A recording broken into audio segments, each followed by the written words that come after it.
Hello everyone, this is Michael Harmon, and I'm here today for a very important, what I consider to be a very important lesson, and something that might help you on your road to learning about Judaism and learning about your background. And here we go. Today we're going to discuss how to make cholent. Have you ever heard of cholent? Maybe your grandparents mentioned cholent, especially if they were a Jewish Ashkenazic from anywhere in Europe. Cholent is a stew, and of course many cultures make different types of stew, but the Jews have made stew for probably thousands of years for a very important reason. The Torah forbids cooking, or actually lighting a fire and cooking, on Shabbos or Shabbat.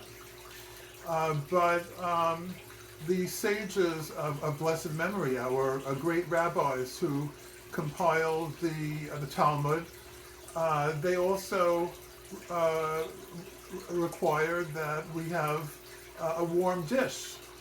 And that's partially in order to differentiate ourselves from certain Jewish cults, like the Pharisees, who basically negated the rules of the rabbis, and said, since the Torah says not to cook on Shabbat, it must mean that we're not supposed to eat anything warm. But actually, the sages said that's not true.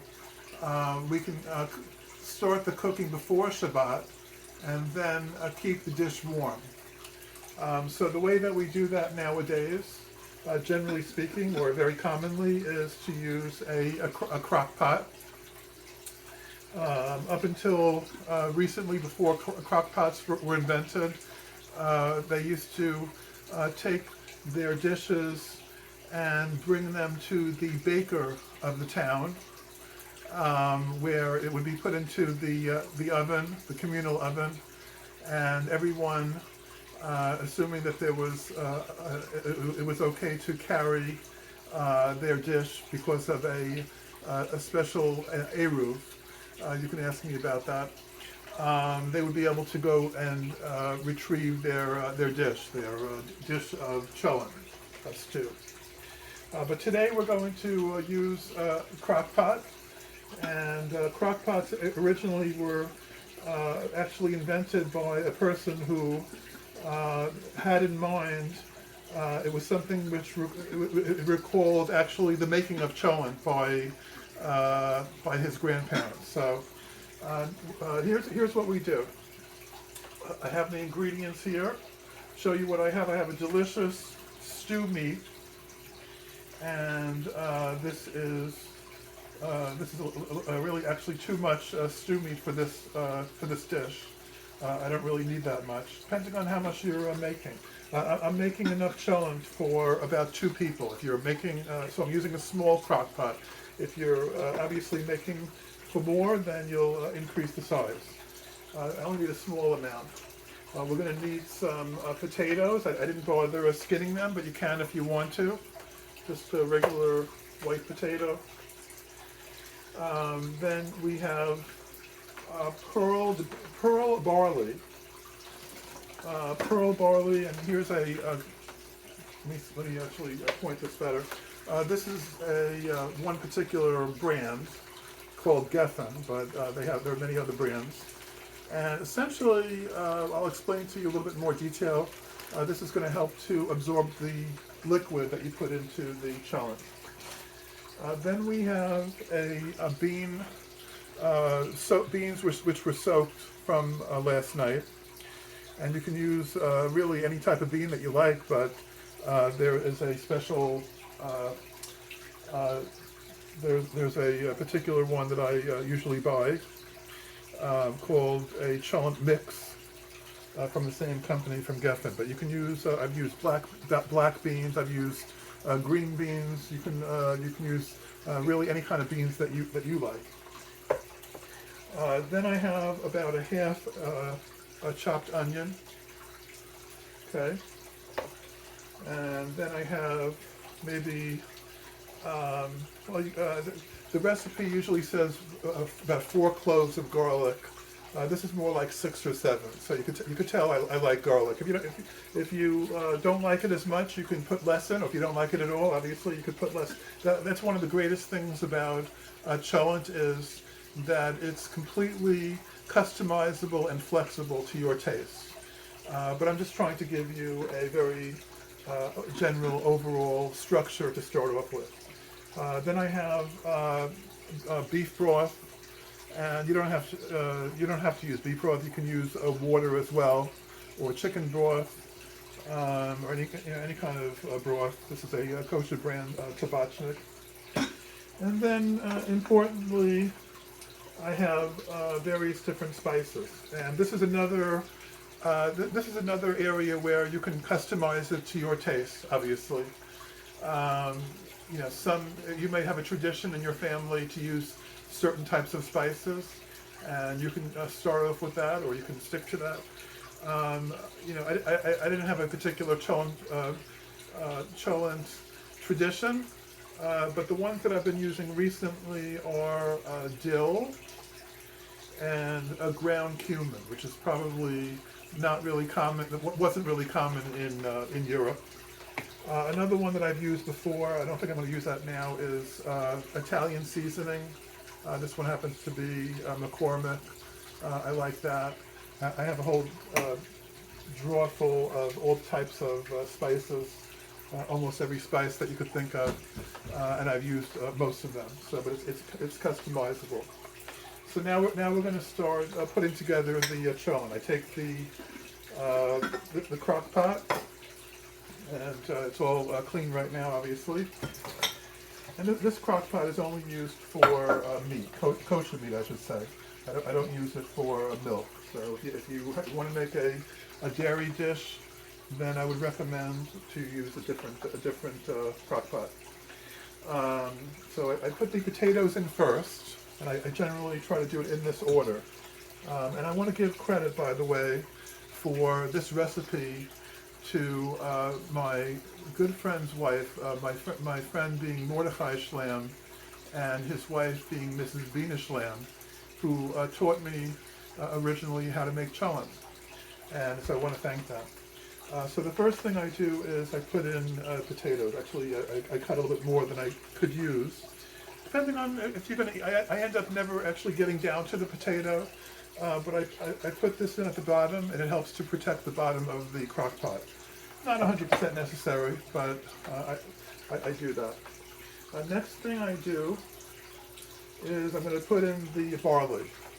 And like I said before, the barley obviously is a grain, but when it absorbs water or another liquid, it expands quite a bit.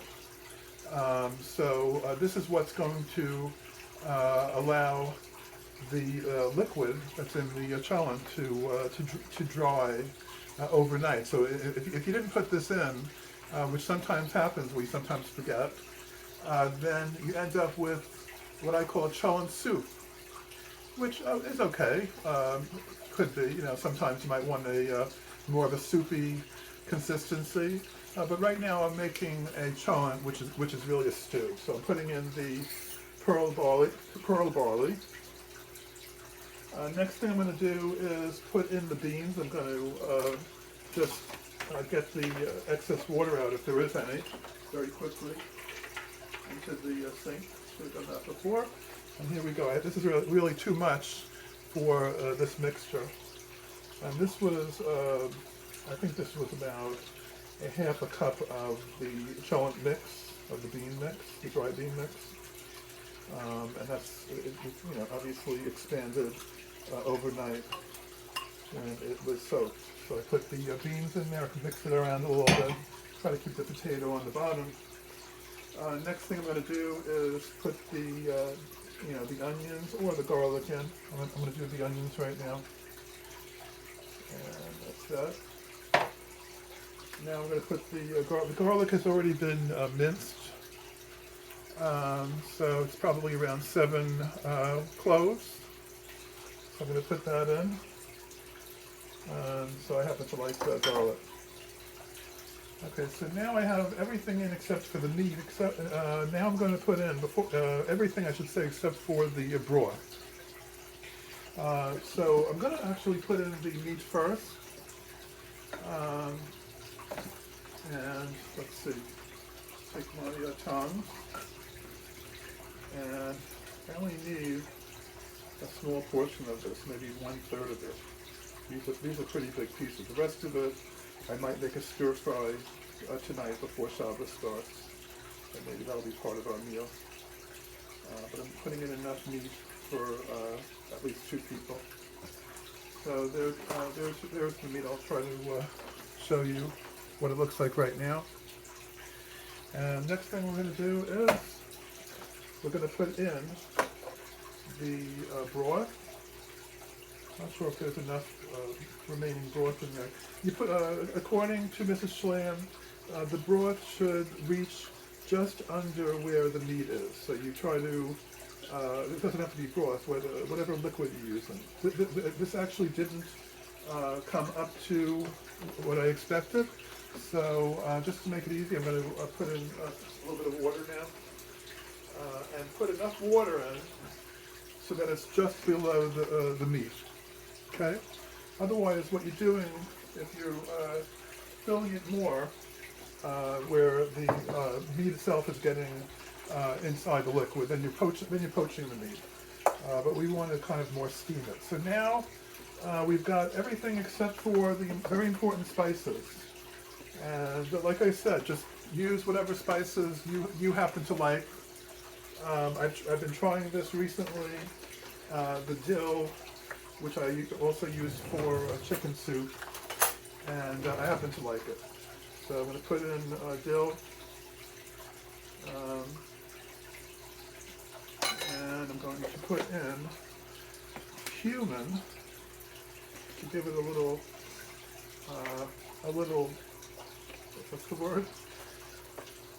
A little bit of kick. I'm only going to put in it's about half a tablespoon, I should say.